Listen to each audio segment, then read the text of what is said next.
Hello everyone, welcome and welcome back to your educational platform DLR teachers. I hope आप सभी अच्छे होंगे और अच्छे से अपनी पढ़ाई कर रहे होंगे। DLR फर्स्ट सेमेस्टर का जो हमारा 5th पेपर है वो सोशल साइंस यानी कि सामाजिक अध्ययन का है, जिसमें आज हम अपने 8th चैप्टर को डिस्कस करने वाले हैं। इससे पहले की क्लासेस में हम आपके 7th चैप्टर तक सिलेबस को डिस्कस कर चुके हैं। तो अगर आपने प्रीवियस क्लासेस को नहीं देखा है तो चैनल पर विज़िट करके आप उन क्लासेस को देख सकते हैं। हमने आपके ऑल सब्जेक्ट की प्लेलिस्ट को बनाकर रखा है, जिसमें आपको सभी क्लासेस चैप्टर वाइज मिलेंगी, जहां पर आपको किसी भी क्लास को, किसी भी टॉपिक को, किसी भी चैप्टर को ढूंढने में किसी भी प्रकार की कोई प्रॉब्लम नहीं होगी। तो अगर आपने क्लासेस नहीं देखी हैं तो उन क्लासेस को देखना मत भूलिएगा। तो टाइम को वेस्ट ना करते हुए स्टार्ट करते हैं हमारी आज की क्लास को, जिसमें हम पढ़ने वाले हैं 8th चैप्टर, जिसका नाम है मानचित्र। ठीक है, तो हम मानचित्र चैप्टर को पढ़ेंगे, देखते हैं। इसमें सबसे पहले हम पढ़ेंगे ग्लोब। ग्लोब क्या होता है तो देखिएगा, ग्लोब क्या होता है। ग्लोब मानव द्वारा निर्मित पृथ्वी का एक ऐसा मॉडल है जिससे पृथ्वी के स्वरूप का गहन व विस्तृत अध्ययन किया जाता है। क्या है? मानव द्वारा निर्मित, ठीक है, पृथ्वी का एक प्रतिरूप है यानी कि मॉडल है। ठीक है, ये समझ लीजिए कि पृथ्वी का एक छोटा सा आकार आपको दिखाया गया है ग्लोब के माध्यम से। ठीक है, चलिए देखते हैं। ग्लोब का प्रयोग किसी छोटे क्षेत्र के विस्तृत अध्ययन के लिए नहीं किया जा सकता। एक समय पर ग्लोब का अधिकतम आधा भाग ही देखा जा सकता है, इसलिए एक ही समय पर समस्त संसार का अध्ययन करना अथवा विश्व के दूरस्थ स्थित भागों का तुलनात्मक अध्ययन नहीं किया जा सकता। देखिए क्या है, किसी छोटे क्षेत्र के लिए का हमें विस्तृत अध्ययन करना है। मान लीजिए आपको किसी एक छोटे से शहर को देखना है, ठीक है, या किसी छोटे से गांव को देखना है, तो वो चीज़ आपको ग्लोब पे नहीं मिलेगी। ठीक है, क्योंकि ग्लोब पर जो है आपको बड़ी बड़ी चीज़ें हाईलाइट की जाएंगी, जैसे कि देशों के नाम। ठीक है, फिर वहाँ पर अगर बहुत ही डीप जाएंगे तो बड़े बड़े शहरों के नाम। ठीक है, मोस्टली आपको क्या देखने को मिलेगा? देशों के नाम देखने को मिलेंगे। तो क्या है, तो इसीलिए कहा गया है किसी छोटे क्षेत्र का जो विस्तृत अध्ययन नहीं मिल सकता हमें ग्लोब की सहायता से। ठीक है, और क्या है, एक समय पर हमें ग्लोब का सिर्फ एक ही तरफ का तो हिस्सा दिखता है। मान लीजिए ये ग्लोब है, ठीक है, ये ग्लोब है, तो हमें ये जो हिस्सा सामने है, ये देखिए ये ग्लोब है। ठीक है, अब जो है इसका जो ये सामने का हिस्सा, ये हमें एक टाइम पर यही तो दिखेगा, लेकिन जो इसके पीछे का हिस्सा है, इसके जो ये पीछे का हिस्सा है, क्या ये जो है इसके जस्ट पीछे भी तो एक हिस्सा होगा, वो हमें नहीं दिखेगा। तो इसीलिए क्या कहा गया है, इसलिए कहा गया है कि एक समय पर ग्लोब का अधिकतम आधा भाग ही देखा जा सकता है। इसलिए एक समय पर समस्त संसार का क्या है, इसलिए एक ही समय पर समस्त संसार का अध्ययन अथवा विश्व के दूरस्थ स्थित भागों का तुलनात्मक अध्ययन नहीं किया जा सकता। ठीक है, ग्लोब के प्रयोग में इन्हीं असुविधाओं के कारण मानचित्र का प्रयोग होता है। ठीक है, क्यों होता है? जब ग्लोब में हम देखिए, एक तो बहुत छोटी चीज़, हमें किसी छोटे शहर की, गांव की जानकारी लेनी है, हमें ग्लोब के माध्यम से नहीं मिल पाएगी वो जानकारी। ठीक, और कोई दूर से जो स्थान है उनका तुलनात्मक अध्ययन नहीं कर पाएंगे ग्लोब के द्वारा। तो इसलिए ये जो असुविधाएं होती हैं हमें ग्लोब पर, इसी के कारण हम किसका प्रयोग करते हैं? मानचित्र का प्रयोग करते हैं। तो चलिए देखते हैं आगे। देखिएगा, मान लीजिए, ठीक है, आपको एक छोटे से गांव का मानचित्र चाहिए, अवेलेबल है। आपको एक शहर का मानचित्र चाहिए, अवेलेबल है। ठीक है, लेकिन क्या ग्लोब ऐसे ही हमें अवेलेबल है? नहीं अवेलेबल है, क्योंकि ग्लोब पर सिर्फ बड़ी बड़ी चीज़ें दर्शाई जाती हैं। ठीक है, छोटे स्थानों के बारे में नहीं दर्शाया जा सकता ग्लोब पर। ठीक, चलिए देखते हैं मानचित्रण यानी कि मैपिंग। पृथ्वी की सतह के किसी भाग के स्थानों, नगरों, देशों, पर्वत, नदी आदि की स्थिति को पैमाने की सहायता से कागज पर लघु रूप में बनाना मानचित्रण कहलाता है। देखिए क्या मानचित्र क्या है, मानचित्र और मानचित्रण में अंतर है। देखिए, जब हम ड्राइंग करते हैं, मान लीजिए हमने एक स्थान की ड्राइंग की, ठीक है, जहाँ पे हमने नदियाँ दर्शा दी, ठीक है, हमने क्या पर्वत दर्शा दिए, ठीक है, ऐसे ही हमने क्या दर्शाया, नगर दर्शा दिए। ठीक है, तो क्या है, ये चीज़ें हम ड्रॉ कर रहे हैं, जब बना रहे हैं तो वो चीज़ क्या कहलाएगी, मानचित्रण कहलाएगी, बनाना यानी कि।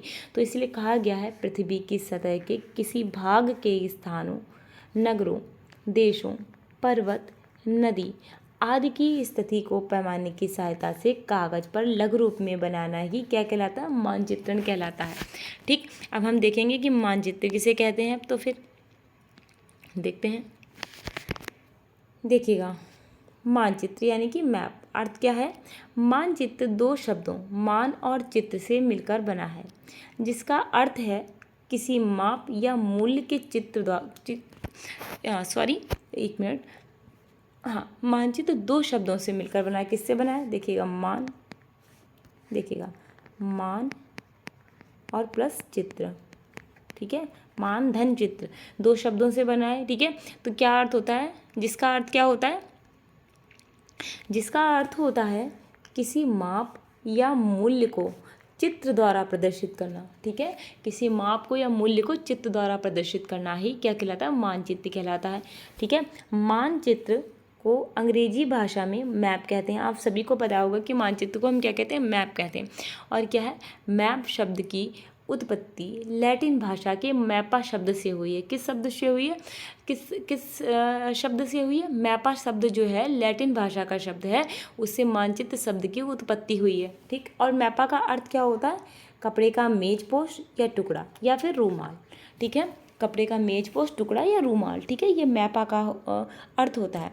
तो मानचित्र दो शब्दों से मिलकर बना है, जिसका अर्थ होता है किसी माप या मूल्य को चित्र द्वारा प्रदर्शित करना। ठीक, और मानचित्र अंग्रेजी भाषा के मैप शब्द से बना है, और जो मैप शब्द से बना है, और मैप शब्द की उत्पत्ति जो हुई है लैटिन भाषा के मैपा शब्द से हुई है, जिसका अर्थ क्या होता है, कपड़े का मेज पोस्ट या फिर रूमाल। ठीक, चलिए देखते हैं।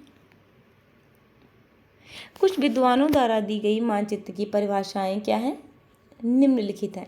देखिएगा, अब क्या कहा है, फिंच तथा टिवार्था के अनुसार, टिवार्था और फिंच ने क्या कहा है कि मानचित्र धरातल के आलेखी निरूपण होते हैं। क्या होते हैं, आलेखी, यानी कि धरातल का आलेख कर देना, ड्राइंग कर देना। इसलिए इन्होंने क्या कहा है, मानचित्र धरातल के जो है आलेखी निरूपण होते हैं। ठीक, फिंच और टिवार्था के अनुसार है ये। मानचित्र की डेफिनेशन आगे देखते हैं।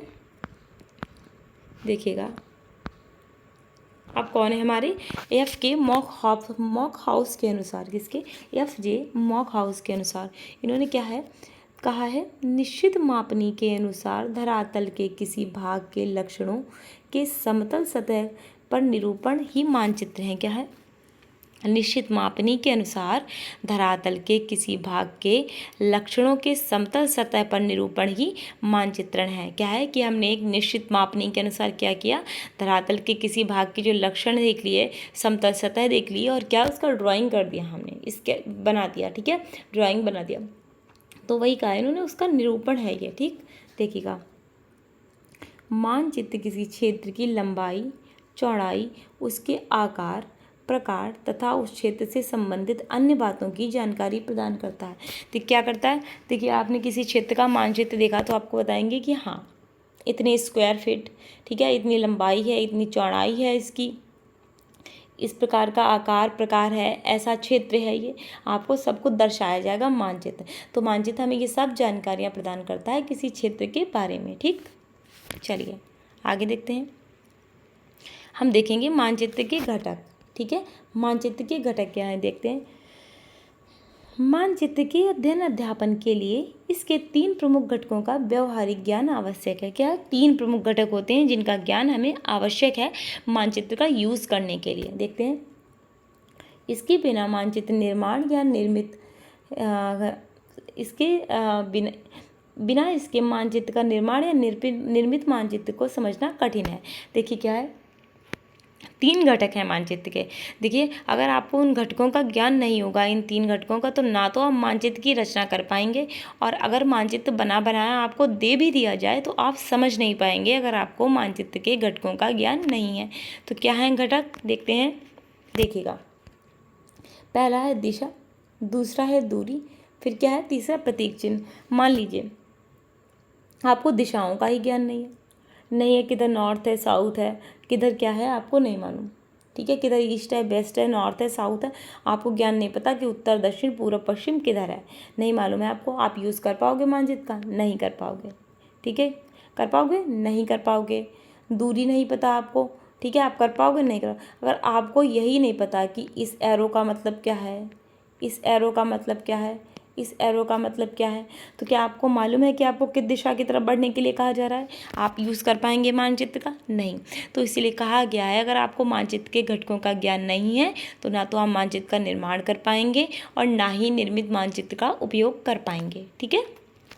देखते हैं, देखिए दिशा। मानचित्र में ऊपर दाहिनी तरफ तीर का निशान लगाकर उत्तर दिशा दर्शाई जाती है। क्या दर्शाया जाता है? उत्तर दिशा दर्शाई जाती है, ठीक है। इससे अन्य दिशाओं का भी पता लगाया जा सकता है। देखिए दिखा रही हूँ मैं आपको। देखिए ये जो मान लीजिए ऐसे बता, आपको ऊपर दिखा दिया जाएगा ये उत्तर है, ठीक है। क्या है? ये उत्तर दिशा है।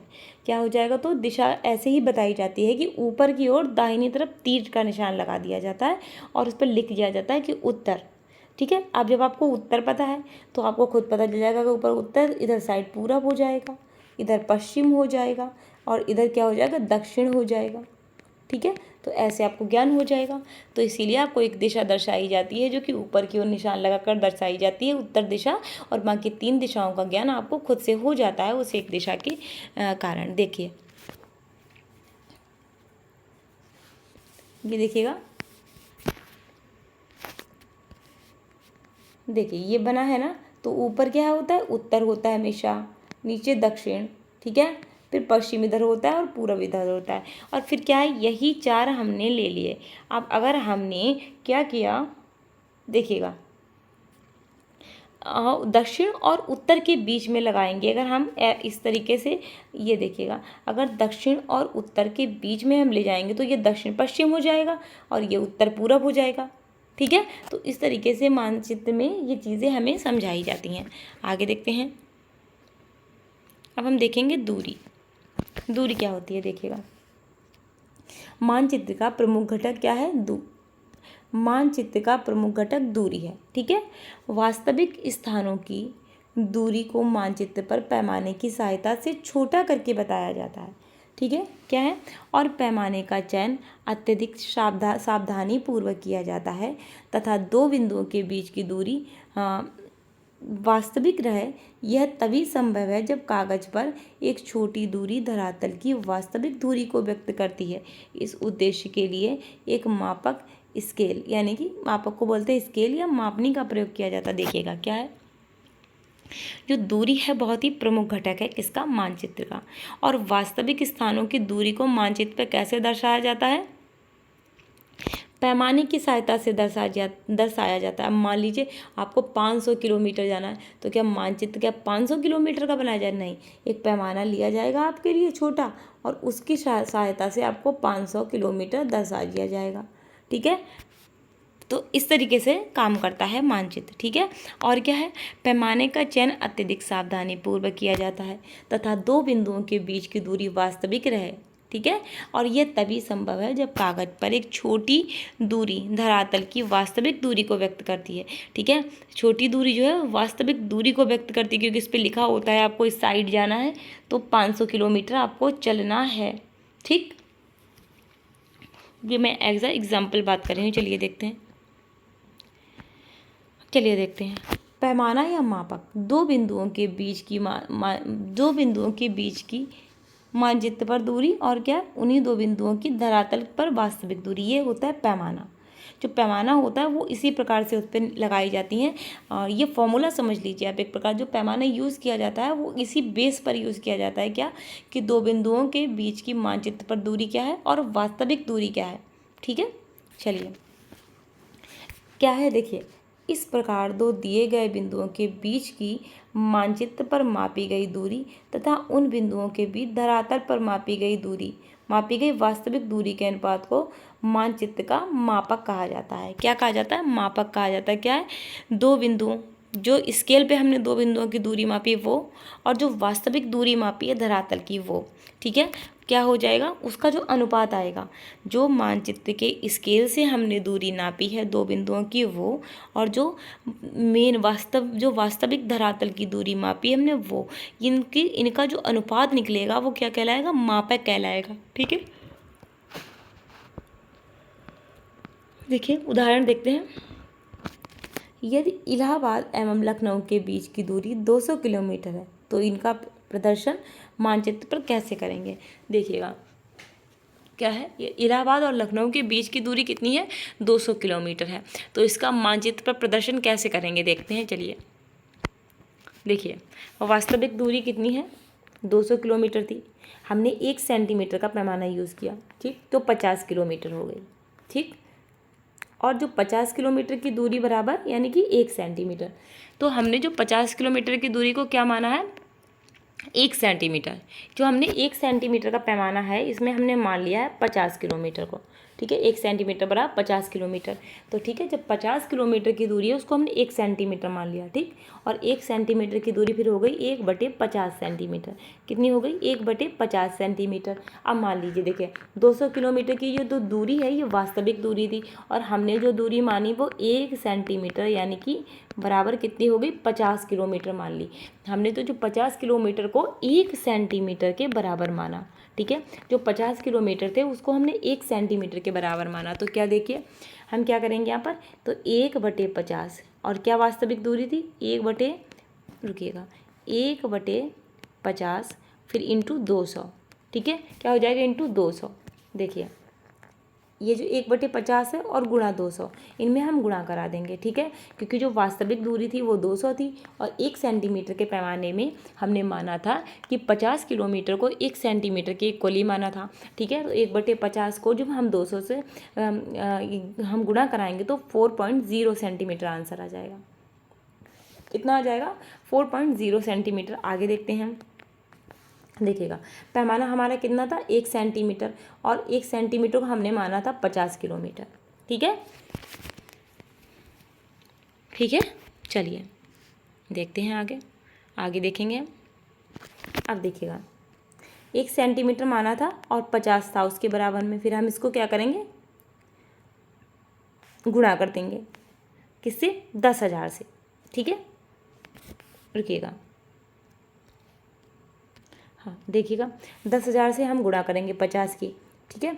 1 सेंटीमीटर हमने पैमाना माना था, ठीक है, और 50 किलोमीटर को माना था बराबर 1 सेंटीमीटर के, तो हम इसमें क्या करेंगे, अब गुणा करेंगे 10,000 से, ठीक है। तो फिर क्या हमारा आ जाएगा, 1 सेंटीमीटर अपॉन 50,000। 1 मिनट रुकिएगा, हाँ तो हमने कितना माना था, देखिएगा हमारा जो पैमाना था वो 1 सेंटीमीटर का था। कितना था पैमाना हमारा, 1 सेंटीमीटर का पैमाना था, और 1 सेंटीमीटर हमने बराबर माना था 50 किलोमीटर को। 1 सेंटीमीटर के बराबर माना था हमने 50 किलोमीटर को 1 सेंटीमीटर के बराबर माना था। किसके बराबर माना था, 50 किलोमीटर को हमने 1 सेंटीमीटर के बराबर माना था। तो देखिए आगे क्या करना है हमें, देखिएगा अब हमने लिखा 1 सेंटीमीटर अपॉन 50 इंटू 1 लाख, ठीक है, कितना लिखा, 1 लाख, ठीक है, 1 लाख लिख दिया। अब जब हम 50 को 1 लाख से गुणा करेंगे तो हमारा कितना आएगा, 1/50 लाख, ठीक है। तो पैमाना कितना हो जाएगा, 1 और 50 लाख कितना हो जाएगा, यानी कि 1:50 लाख, ठीक है। तो इसलिए हमने क्या देखा, देखिएगा इस पैमाने पर एक कागज़ पर 4 सेंटीमीटर की रेखा खींचकर स्थानों के नाम लिख देते हैं, ठीक है। क्या हो जाएगा, इस पैमाने पर कागज़ पर 4 सेंटीमीटर की रेखा खींचकर स्थानों के नाम लिख देते हैं। अब 4 सेंटीमीटर की रेखा खींचकर स्थानों के नाम लिख देंगे हम।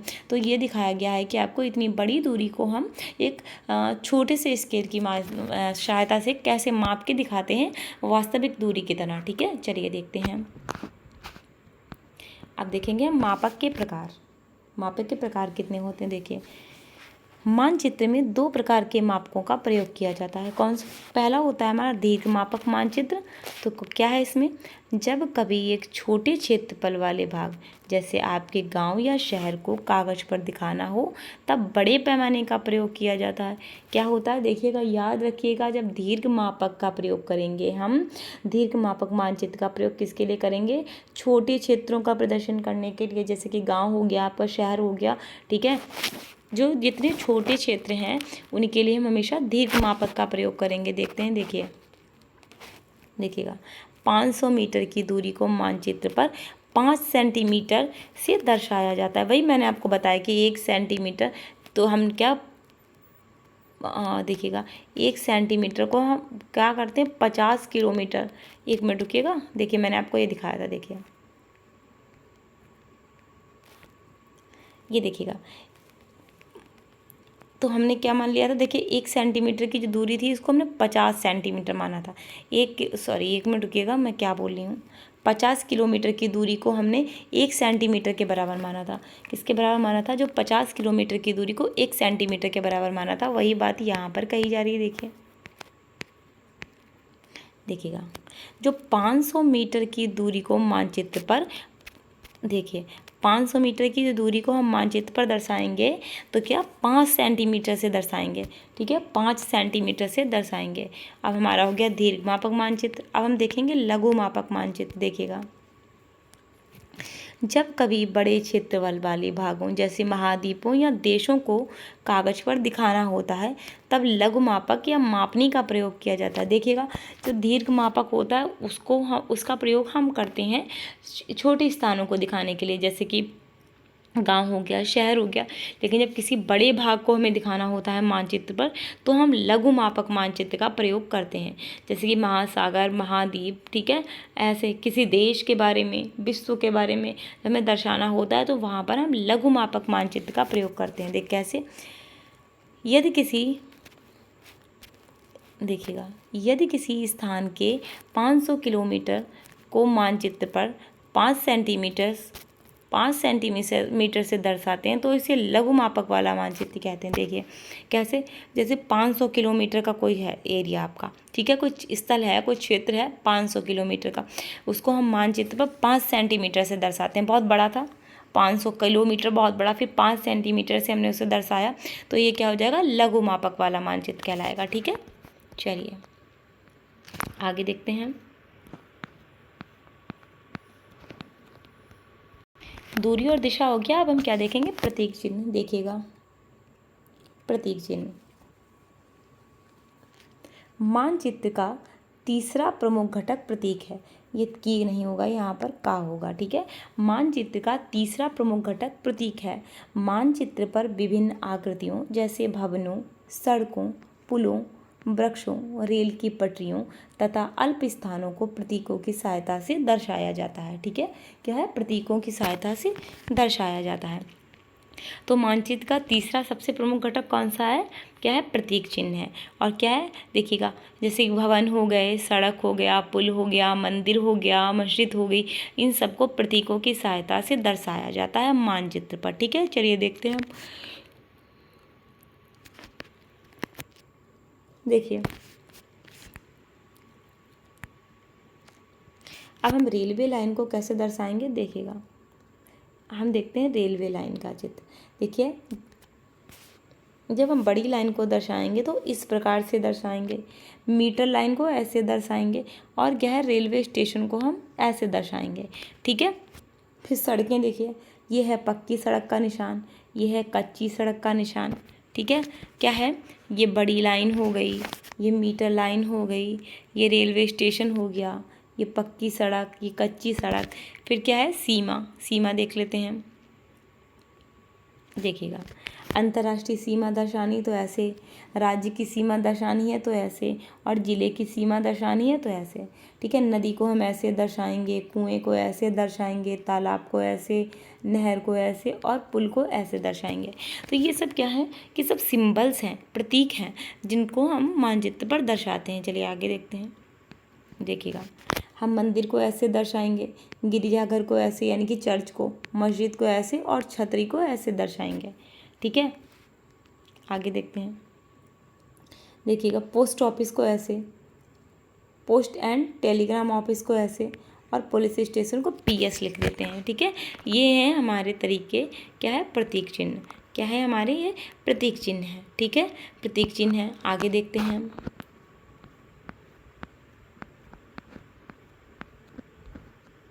हाँ ये देखिएगा,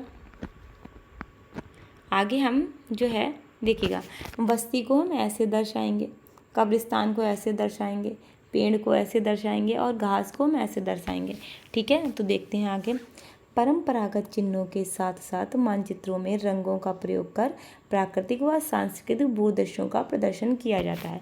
ठीक है, परंपरागत चिन्हों के साथ साथ और क्या है, मानचित्रों में रंगों का भी प्रयोग करके प्राकृतिक और सांस्कृतिक भूभागों का प्रदर्शन किया जाता है। ठीक, चलिए देखते हैं, देखिएगा भूदृश्य और प्रयुक्त रंग, जैसे कि हम किसी पर्वतीय भाग को दर्शा रहे हैं तो उसे भूरे रंग से दर्शाएंगे, किसी पठारी भाग को दर्शा रहे हैं तो पीले से दर्शाएंगे, हरे भरे मैदानी भागों को हरे रंग से, ग्रामीण व नगरीय बस्तियां लाल रंग से, तालाब नदी झील सागर को नीले रंग से और सीमाएं काले रंग से दर्शाई जाती हैं हमेशा।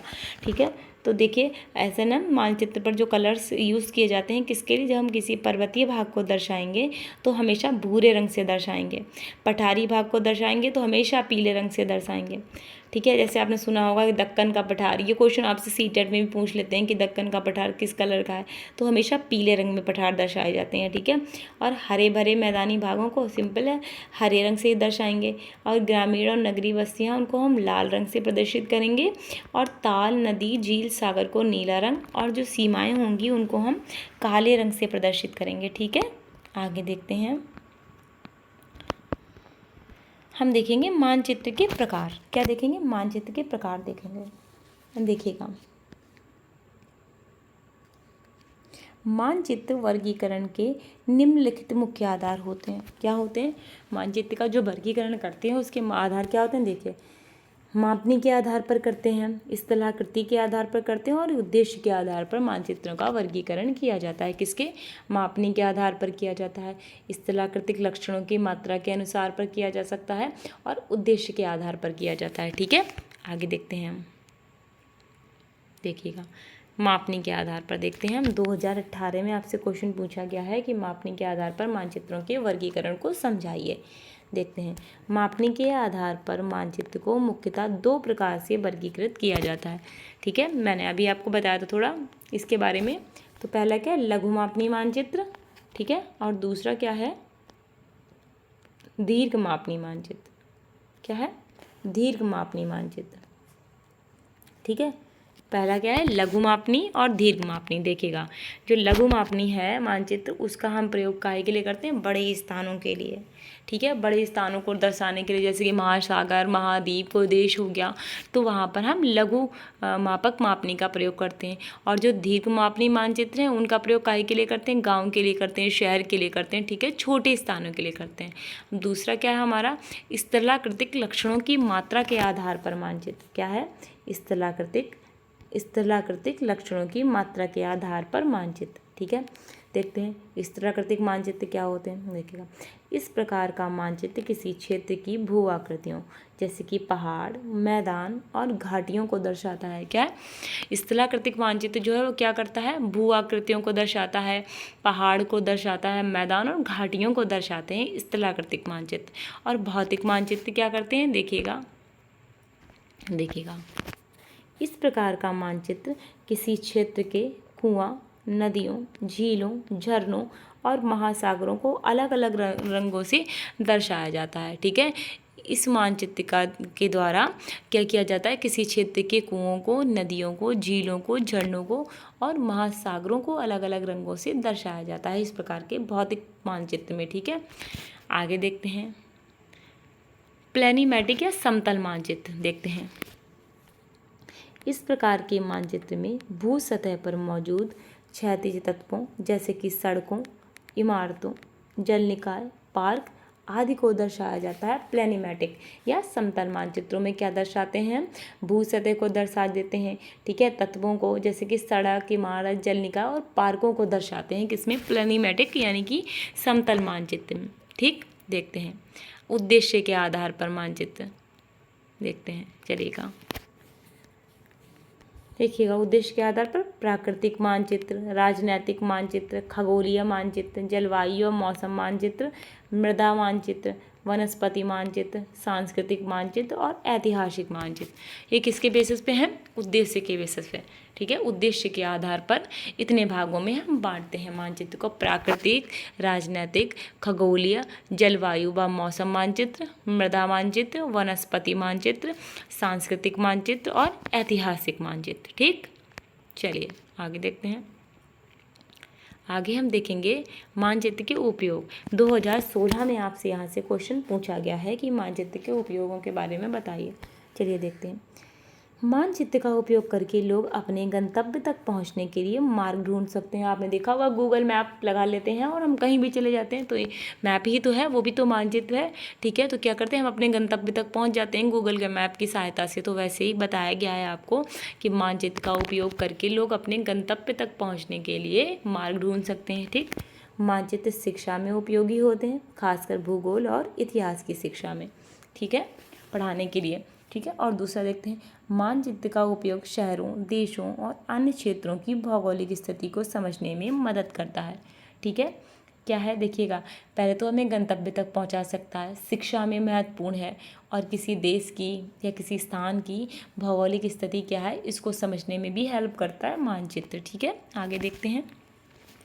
हमारा चौथा पॉइंट क्या है, मानचित्र का उपयोग मौसम, जलवायु और प्राकृतिक आपदाओं का अध्ययन करने के लिए भी किया जाता है। क्या देखिए, आपको पता चलता है ना, हमारे देखते हैं ना कि चलो मैप देख लेते हैं कल का मौसम कैसा रहेगा, चलो देख लेते हैं मैप पे कि कल का मौसम कैसा रहेगा। तो क्या है, तो हम मानचित्र की सहायता से कि मौसम, जलवायु के बारे में भी पता कर सकते हैं। शिक्षा के क्षेत्र में उपयोगी है। मानचित्र की सहायता से हम अपने गंतव्य तक भी पहुंच सकते हैं। ठीक है, और क्या है, भौगोलिक स्थिति को समझ सकते हैं, देश की, शहर की, ये सब हमारे मानचित्र के उपयोग हैं। ठीक है, क्या है, मानचित्र के उपयोग हैं। आई होप फ्रेंड्स आपको क्लास अच्छी लगी होगी। तो अगर आपको क्लास अच्छी लगी है तो क्लास को like, share and subscribe, channel को सब्सक्राइब करना मत भूलिएगा। हाँ, अगर सच में आपको समझ में आता है ना तो क्या कीजिएगा, अपने फ्रेंड्स ग्रुप में भी क्लास को शेयर कीजिए। इतनी कंजूसी अच्छी बात नहीं है। ठीक है, तो शेयर करते रहिए और चैनल को सब्सक्राइब करते रहिए। एंड अगर आपको क्लासेस पसंद आती हैं तो लाइक भी कीजिए। And the most important thing is कि बेल आइकॉन को प्रेस करना मत भूलिएगा। इससे आपको ये फ़ायदा होगा कि जब भी हम अपने किसी क्लास को अपलोड करेंगे आपके पास सबसे पहले नोटिफिकेशन पहुँचेगा। तो नोट्स बनाते रहिएगा। अगस्त के अंतिम सप्ताह में आपके एग्ज़ाम्स प्रस्तावित हैं, तो आप बिल्कुल भी कंजूसी करने की ज़रूरत है नहीं। ठीक है, तो जल्दी जल्दी अच्छे से पढ़िए और आपको हो सकता है आपके लिए एक अच्छी खबर आ जाए यूपी से भी कि आपके लिए शिक्षक भर्ती देखने को मिल जाए, क्योंकि आपके लिए खबर अभी आ रही है ऐसी कि आपका यूपी टेट का नोटिफिकेशन आएगा आपका अगस्त में। ठीक है, अगस्त में आपको यूपी टेट का नोटिफिकेशन देखने को मिल सकता है। तो अच्छे से पढ़ते रहिए, क्योंकि मैं नहीं चाहती हूँ कि किसी की भी बैक लगे। अगर बैक लगती है तो आप फिर बहुत पीछे चले जाएंगे। इसीलिए मैं आपको बार बार कहती हूँ अच्छे से पढ़िए, सीरियस हो जाइए। आपके कैरियर का सवाल है, पढ़ते रहिए। और मैं नहीं चाहती एक भी बच्चे की बैक लगे। ठीक है, तो इसीलिए बार बार कहती हूँ नोट्स बनाते चलिए। ठीक, आपके लिए बहुत मेहनत से मैंने नोट्स बनाए हैं, तो आप एटलीस्ट उनसे कुछ तो लाभ कमाइए। ठीक, तो मिलते हैं हमारी नेक्स्ट क्लास में। तब तक आप लोग अपना ध्यान रखिएगा। Take care, bye bye, see you soon. हाँ, एक मिनट रुकिएगा, मैं आपको बताना भूल गई हूँ, आपको ये बताना भूल गई हूँ कि आपका ये चैप्टर जो है